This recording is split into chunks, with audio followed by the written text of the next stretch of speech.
Hey guys, I'm Alana from Win Win. And this is Jess from And I'm Jess from Win Win. well-oiled machine we are here. Anyway, look, welcome to 2023. Jess and I, we want to help get you set up for 2023. So far, we've just been inundated since we've come back from our holidays about people wanting to make career changes or all that sort of stuff. So we're just going to give you a rundown on the recruitment process and how you, as a candidate looking for work, looking to change jobs or whatever it is, can actually help to get yourself set up for 2023 to actually get the job that you want. So, Jess, kick it off for us, will you? Okay, so the first thing you need to think about is what job is going to suit you. If you need to think about whether you want to do a physical job, whether you want to be out there getting fit in the sun, hot, slogging it all day. Do you want to be an offsider? Do you want to be a TA? Is that the type of work you want to do? And you don't, like, a lot of people ring us and say, oh, I really want to be a driller's offsider. And we say, okay, like, have you watched our video about a day in the life? And then they watch it and they go, oh no, I couldn't do that. Like, I've got this injury and I've got this and I couldn't do that. So you really have to be realistic about what's going to suit you. We can break it down into some categories about, whether you want to do like an admin role or you want to do a dump truck traineeship so you can just sit in aircon all day. If you want to be a utility, like, you really need to do some research, like, give us a call, watch some of our stuff on YouTube and see exactly what role is going to suit you, because obviously everyone can't do everything. And then I guess you have to go into, do you want to do a traineeship or an entry-level role, or do you want to go on a different pathway and start as a utility or as a kitchen hand or something else and kind of work your way through? Like, there's a lot to think about. It's not quite as simple as I just want to drive a dump truck. So you really have to do some research and think about what would actually suit you. Yeah, absolutely. Like, obviously, as you know, Jess, probably about 99% of people come to us and they all want a dump truck traineeship. But is that actually right for you? Do you want to sit on your butt all day? Or do you, like, as in a retirement role, which is awesome? Or are you more hands-on? Do you want to, like, break a sweat in a driller's offsider role? Do you want to use your brain? Have you got the background, like a supervisory background, so you could easily then go into a potential supervisor role? And of course, there are so many ways in which you can find out about the different roles if you don't know what's right for you, like our A Day in the Life of series that we've got on YouTube, which is all about candidates that we've helped to get into the mining industry or who are working in it now, and they're just doing reviews of their jobs. So that might be a really good resource if you're new to the industry and have no idea as to what job might match your experiences and qualifications as well. And that's actually point number two. In after you do then have an idea, oh yeah, okay, I'd like a bit more of a utility role, or I'd like to get into this role, or whatever it might be. It's about how have you set yourself up, and also what skills and experience do you have that are actually relevant to the job that you want, and do you meet the minimum criteria? It's really, really like simple to find this information out. It's a case of just going on like the jobs platforms like Seek or Indeed or whatever it is, and actually having a look at the job and saying, okay, they want A, B, and C, like an HR driver's license, a police certificate, and a first aid certificate for a driller's offsider role. Do I have that? If not, like, am I willing to go and like do it and absolutely get those qualifications so that it will give you the advantage over candidates who are applying aimlessly without even meeting the minimum criteria, and pretty much they're just getting knockback after knockback. So it's about setting yourself up for success from the beginning. Like, you can send your resume out 20 billion times, but if you're not meeting the minimum criteria and ticking those boxes, and you're just wasting your own time. And I just want to reiterate with that as well. I'm sure you can concur here, Jess. Qualifications, like, I've done a big rant video on this one about, if you come from a background which is completely irrelevant to the job that you want, such as if you're working at Macca's and a registered training organization says to you, yeah, you can get into the mines in an excavator operator role. Here, give us like, several hundred, if not thousands of dollars to do the ticket, and you walk into that role. Yeah, no worries. I call bullshit on that, right? Do not waste your money on expensive qualifications if you've got nothing to back it up. No relevant experience, no relevant even like working in that field at all, because you don't just walk into roles like that. In most cases, you've got to work your way down from the bottom, like get in as like a roller operator, or get in like potentially in a traineeship or something like that before you can even have any expectation of getting into one of those roles. I mean, it's great to have the ticket, they're tax deductions, and it shows that you've taken the initiative to go get it. But having a ticket like that will never guarantee that your very first mining job is bang. Oh, I'm on like $200,000 a year in an excavator operator role, but I've just come from Macca's. Ain't gonna happen. Actually, there is one time when that can happen. Jess, do you know what time that is? I think it's when, was it his brother-in-law was the superintendent and he got the job. Look, I'm pretty sure. If your brother-in-law is the superintendent, like scrap what I just said, fucking go for it. Oh, pardon my French. Look, you're good to go. You like get that excavator ticket, walk straight into that excavator role. Nah, don't. It's not. It ain't gonna happen. Obviously, we're just joking. So yeah, set yourself up like for success at the beginning. So that's all I've got to say to that. Anything else on that one, Jess? Just coming back to minimum requirements, read the job ads or posts really thoroughly and actually go through and tick those boxes and make sure you meet them, because you're just not going to be taken seriously. And if you have like 10 applications come through the same company or the same recruitment office and you're constantly not meeting any, in the end they'll just scrap you because they're like, oh, this guy can't even read an ad. Yeah. Like, make sure you meet requirements. It's not usually a lot, like Alana said, it's usually your driver's license, a manual driver's license most of the time. A first aid certificate, a police clearance is usually your bottom of the line requirement, but just make sure that you meet those before you even apply. Definitely. And like, for utility roles, they're the easiest to walk in. You've got a manual driver's license and a pulse, you can get a job. It doesn't matter what your background is. So the only two things I forgot to mention with that is when it comes to as well, like setting yourself up for success, can you pass the pre-employment medical, right? We've had candidates come to us and they've been like, oh, yeah, I want to get into the mining industry, blah, blah, blah. And then they completely bomb out in the pre-employment medical. And it does happen, and that can be the catalyst for you then to, let's say if you're going through the recruitment process, you do, you've done the interviews, you've like absolutely hit them out of the ballpark, and then you fail the medical. If you fail, there's no obligation by the company to actually let you know, bang, you have like bombed it out. So it could be a case and you're sitting there wondering, going, oh, I went through the whole mobilization process almost. What's going on? That could be one of the reasons. So if you need more information on that, we've got videos and tutorials on exactly what to expect. Everything to get yourself prepared. The stupid exercises that you might have to do. Jess, I know my favorite was always the duck walk, not. What was yours? Yeah, planks, or a lot of them, like a lot of the time, you think, oh, this is so irrelevant to my job, but they just, some of them go pretty overboard. They can be pretty full on. It can be like a 45-minute workout. Yeah, basically. Or like one of the ones I had to do on Chevron, it was a blood test. I was like, really? But they were checking for lipids and stuff like that to make sure that, everyone wasn't going to have a heart attack when they get up to site. So yeah, that could definitely just check that video out anyway. So, and police certificate as well. Police certificate can make or break you depending on what job that you're going for. If you're going for, let's say, a job in the gold, in the gold industry or whatever, then if you've got a few little bits and pieces here and there on your police certificate, there's a chance that you might actually get knocked back. So, your success in getting a mining job starts way before you even start applying. So try to keep your nose clean if you're going to go for one of those jobs, or even a jeweler's offsider role. So, Jess, any thoughts on that? Definitely. It can be a little bit different if you're a tradesman, though. If you're a trade that they're looking for a lot of the time, and because you're obviously working in production, you're not near any gold to steal it. Yeah. Yeah, and you might also have to do like the gold detective clearance as well, which is kind of a next level from a police clearance. That shows everything. So yeah, it can depend on the job, but if you're just going for an entry level role, definitely get that police clearance as clean as you can. Yeah. And if not, after 5 years, like if you can go 5 years and it's all along in the past, then sometimes they may consider you if it was a long time ago, but it's better to just have it like perfect.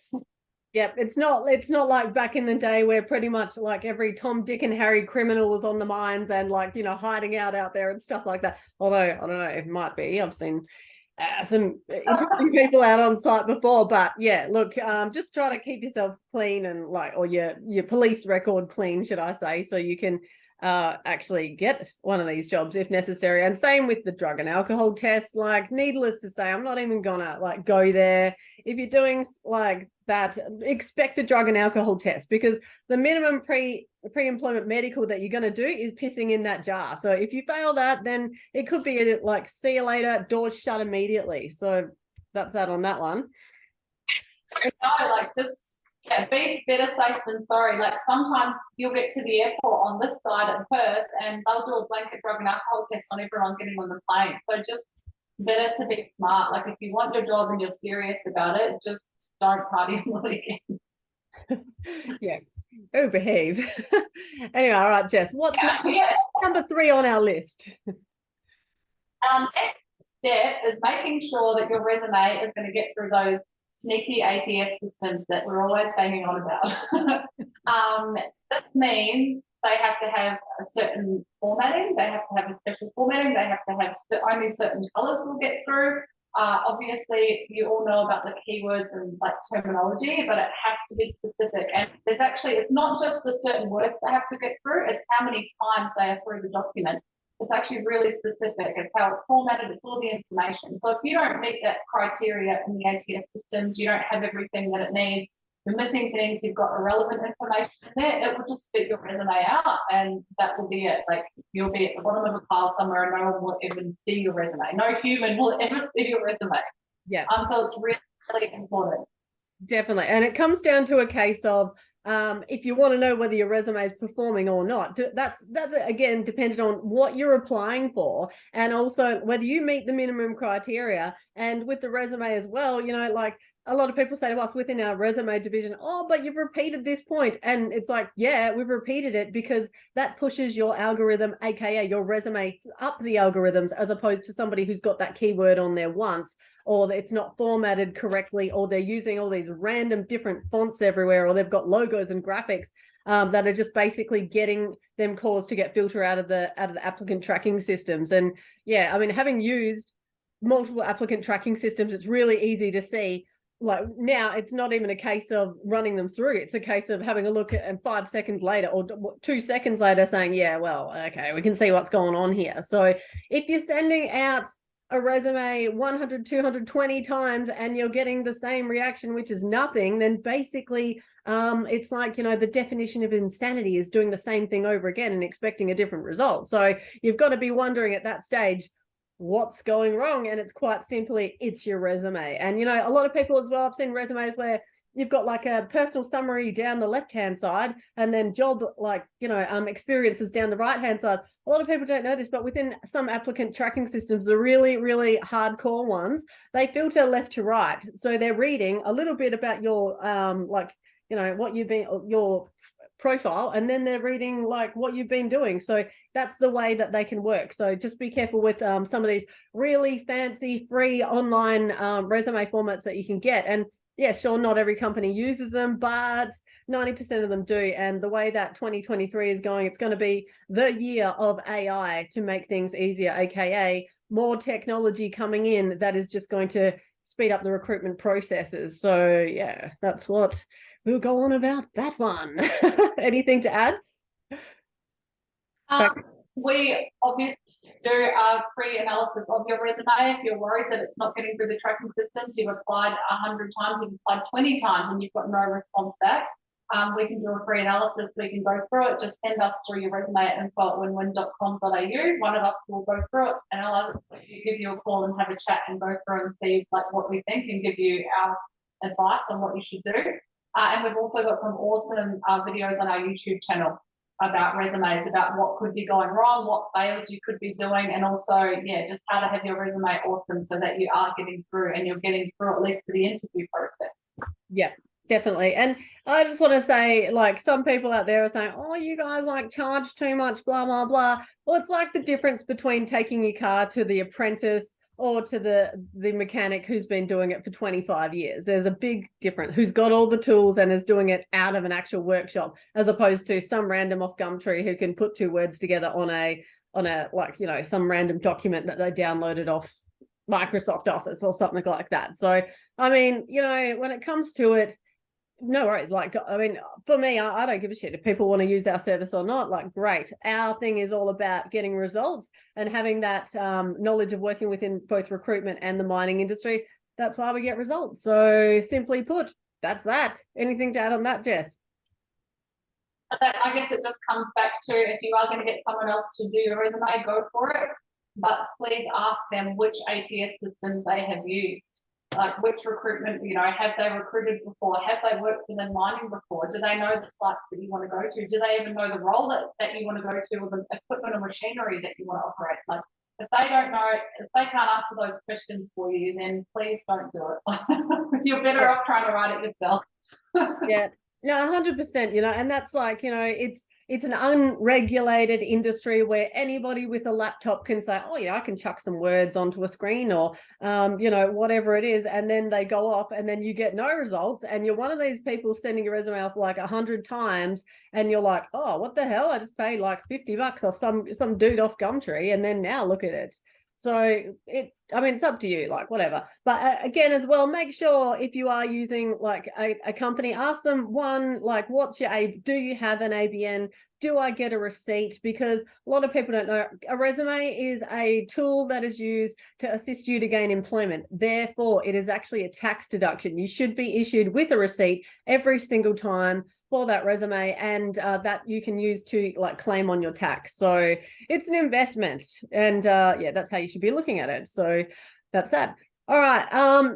We'll move on to the next one, which is number 4, which is basically, what are you doing after you apply for jobs, and what platforms are you using? Like, if you've seen any of our other videos, you will know that there is actually a way to get jobs without applying, and that is setting your profiles up. Not talking about your YouTube, your TikTok or your Instagram or whatever. Who knows? You might be able to get jobs that way. But I'm talking about your Seek and LinkedIn profiles. Seek and LinkedIn, which you'll see in the video that if you're watching any of our other videos, I've just done one on, they're the 2 best platforms, right? They're the 2 most used platforms by employers, and LinkedIn is king when it comes to all of that, because that's where all the employers are, full stop. So are your profiles set up properly? If they are, and you want to know if your profiles are set up properly, you just need to ask yourself the simple question: how many jobs have I been offered through my Seek or LinkedIn profile without me having to apply?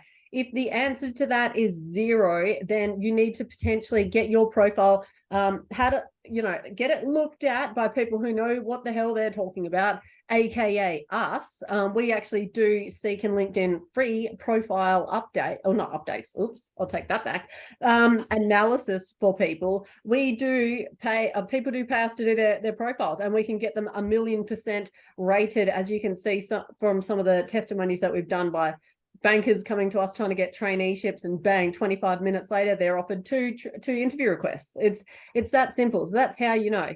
Also, what are you doing with when you are applying? So you apply for a job with Seek. One of the first things I say to people when they're applying is go down to the bottom of the ad, right? Is there an email address? Is there a direct contact? Is there a phone number? And the key is, after that, what are you doing with that? Right? If you come across an email address, I always suggest to every single candidate, go and email them, right?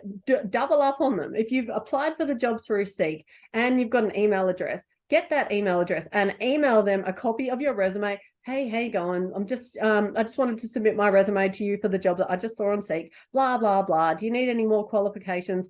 I can send you through this.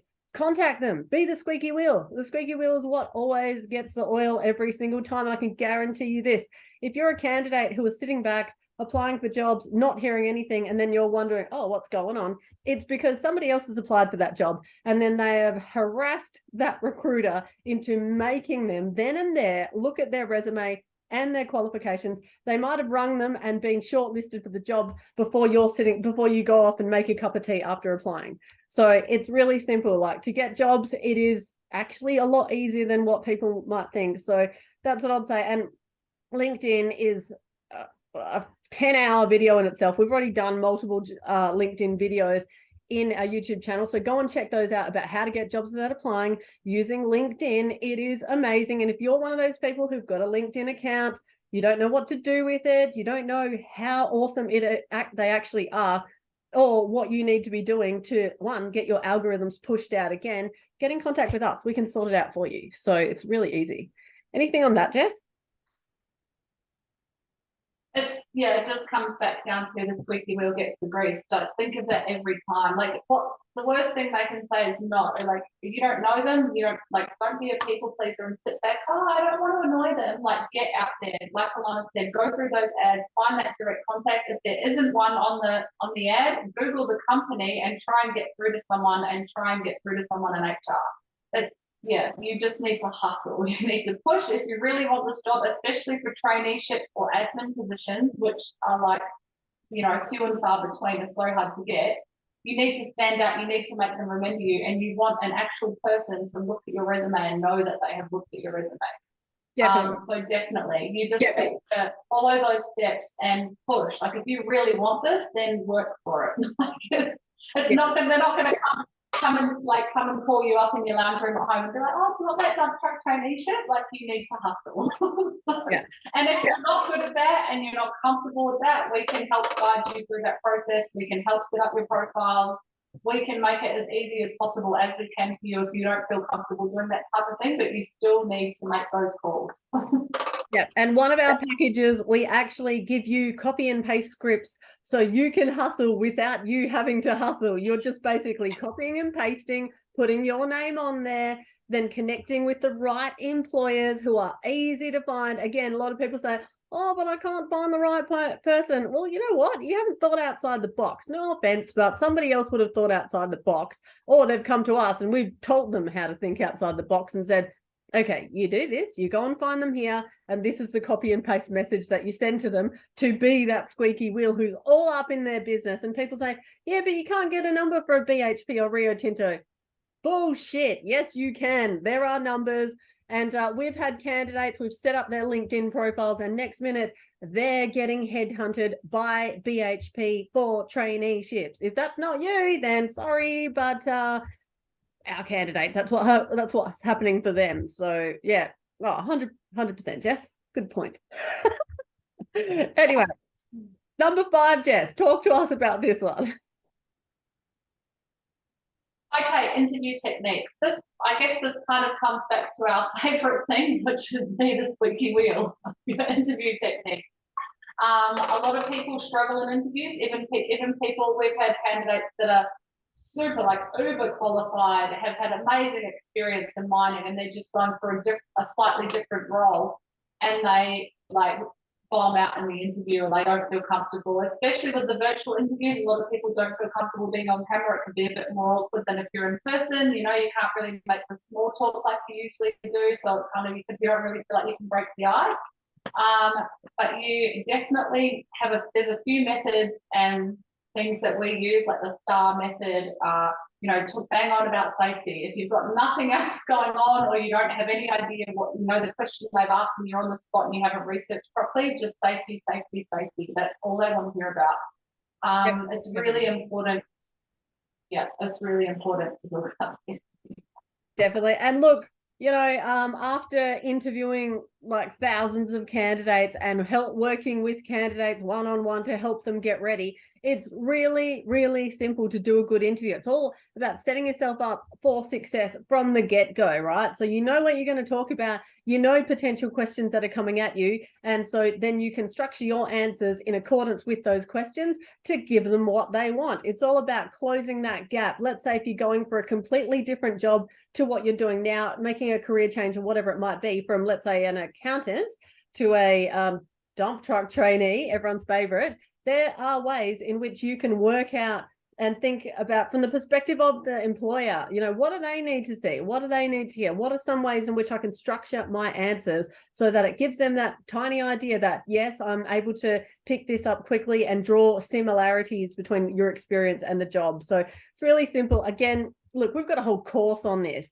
This is one thing that we do interview preparation sessions with candidates who need help, who are like, I don't know what my key selling points are. It's really simple. Like, if we've done your resume, basically every key selling point that needs to be talked about is on your resume. But again, some candidates struggle with what to say, even like what you said, Jess. A guy this morning, I literally did one at 10 a.m. and he's been in the industry for 20 years, yet he's bombed out on all these interviews. And it's like, what are you saying to them? So after gathering and working out his key selling points, which is basically all the equipment he's operated, everything that he's done, it's just, he's like now flowing. But it's all about knowing how you're going to structure your answer, again using that STAR method, so that you can create a little story for them to give them that impression and see you in the role, especially if you've already done it before.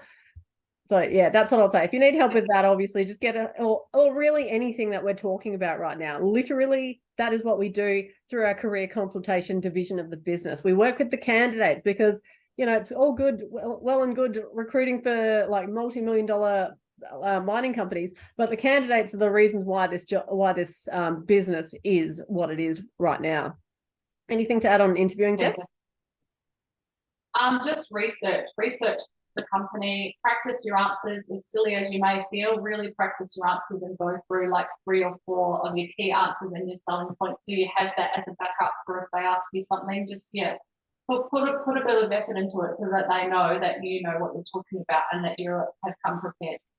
Definitely. And if you don't know what questions you're going to get asked, again, after interviewing like thousands of people, even in our interview like a boss course, we have the main questions that you're going to be asked, and then how to draw comparisons with what you've been doing to answer the questions, how you need to, so that from a recruiter's perspective, when they're listening to your answers, it's just bang on. You're giving them all the right information, talking about that teamwork, you know, safety, like communication, all that sort of key information that they need to see to tick you off and say, this person is perfect for this job.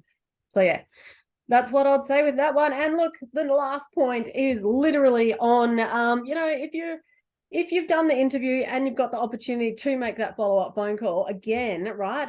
I say make it every single time. Sometimes at the end of the interview as well, like the employer will say, okay, this is our procedure. Don't call us. We'll call the successful applicant on Friday or next week on whatever time it might be. But then still, if they leave that window open for you to then like still again be that squeaky wheel, then do it, because there's candidates who drop out.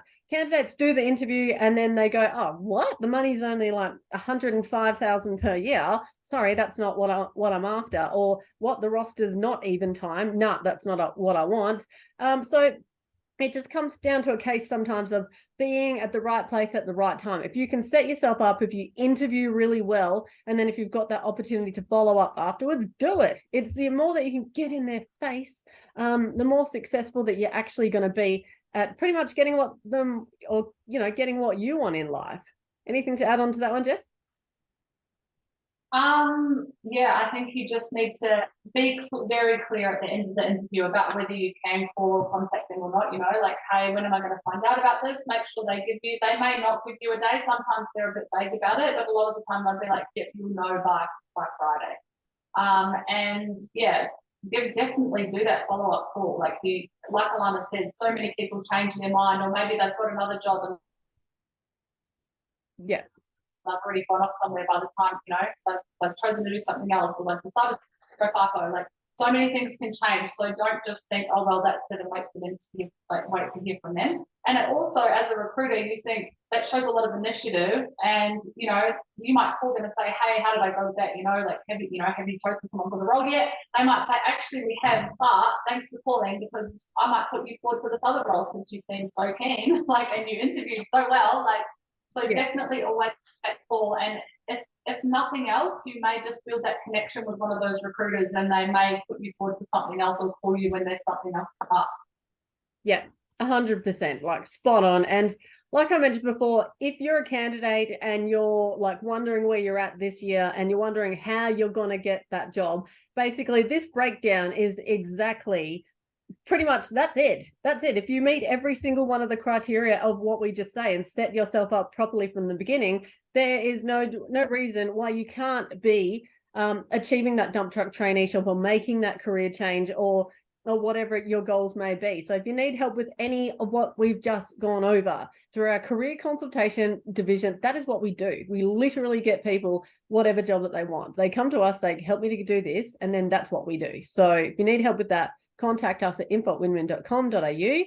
Other than that, have an amazing 2023. It's going to be a good one. And we've got a couple of really awesome videos coming up on obviously everything to do with the mining and recruitment industry. And that's anything to add, Jess? No, that's it. Everyone have an awesome year. Like Alana said, if you have any questions about anything we've gone through today, or you're just sitting there like, I really want to go FIFO, but I have no idea where to start, or if I make any of this and this is a little bit overwhelming, shoot us an email. One of us will give you a call and we can have a chat and go through what your options are and your pathways in. 100%. Cool. Thanks for watching. We look forward to hearing from you. Bye. Bye.